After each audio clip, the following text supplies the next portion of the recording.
Assalamualaikum warahmatullahi wabarakatuh. Saya Eka Eliana Santi, NIM H02210006.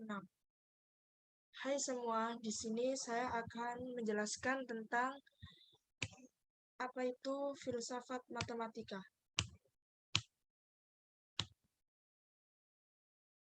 Nah, di sini apa itu definisi filsafat?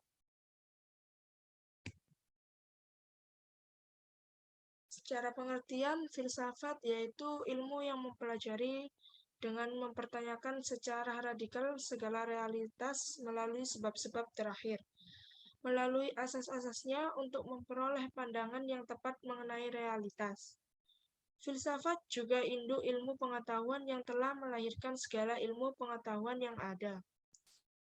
Dalam struktur pengetahuan filsafat yang berkembang sekarang ini terbagi menjadi 3 bidang.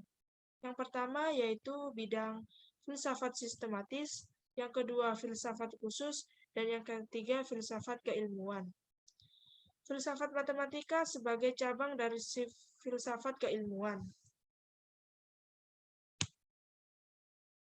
Yang kedua yaitu ada apa itu definisi dari matematika.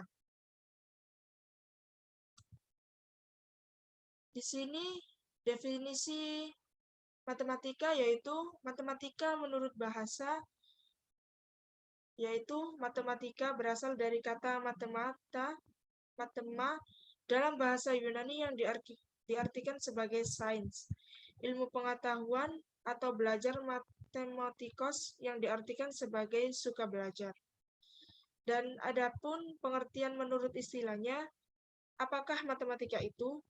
Ada yang berpendapat bahwa matematika itu adalah bahasa simbol, bahasa numerik, bahasa yang menghilangkan sifat kabur, majemuk, dan emosional.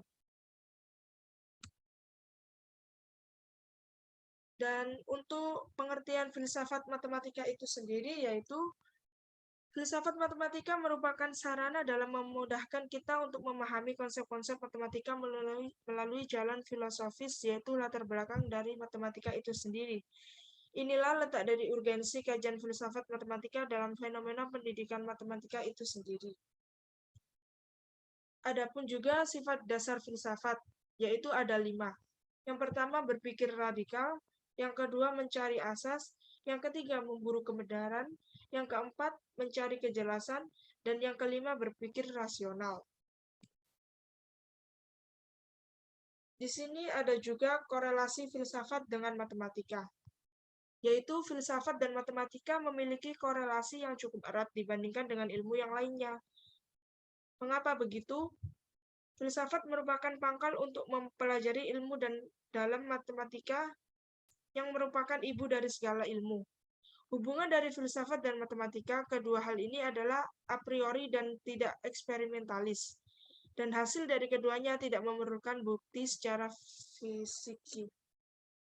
fiksi. Dan selanjutnya ada landasan dalam matematika. Landasan dalam matematika itu ada yang pertama ontologi matematika, yaitu ontologi terdiri dari 2 suku data, yaitu antos berarti sesuatu yang berwujud dan logos berarti ilmu. Adapun pengertian dari ontologi yaitu merupakan ilmu yang mempelajari tentang hakikat sesuatu yang berwujud dengan berdasarkan logika semata. Untuk pengertian ontologi matematikanya sendiri, segala aspek yang ada dalam ilmu matematika yang bersifat konkret. Seperti contoh teorema-teorema, teorema dalam matematika akan dibuktikan secara logis, terstruktur, dan sistematis. Dan yang kedua, ada epistemologi matematika. Epistemologi terdiri dari 2 suku data, yaitu episteme berarti pengetahuan dan logos berarti ilmu. Untuk pengertian epistemologi sendiri, yaitu cabang filsafat yang disebut juga teori pengetahuan dan membicarakan tentang cara memperoleh pengetahuan, hakikat pengetahuan, dan sumber pengetahuan. Untuk pengertian epistemologi matematika itu sendiri yaitu ilmu filsafat yang mempelajari keaslian atau validitas dari sifat-sifat matematika. Misalnya, seperti kebenaran sebuah teorema. Untuk mengetahui benar atau tidaknya sebuah teorema, maka diperlukan adanya pembuktian. Yang ketiga ada aksiologi matematika. Aksiologi terdiri dari dua suku data, yaitu asios berarti pengetahuan dan logos berarti ilmu. Untuk pengertian dari aksiologi adalah cabang filsafat yang membicarakan tentang orientasi atau nilai suatu kehidupan. Dan untuk pengertian aksiologi matematika sendiri yaitu ilmu dalam filsafat yang mempelajari tentang bermanfaatan matematika dalam kehidupan. Seperti contoh teorema Pitagoras yang memiliki banyak manfaat dalam segala penerapannya. Sekian, terima kasih atas penjelasan yang saya sampaikan. Maaf apabila ada salah kata. Wassalamualaikum warahmatullahi wabarakatuh.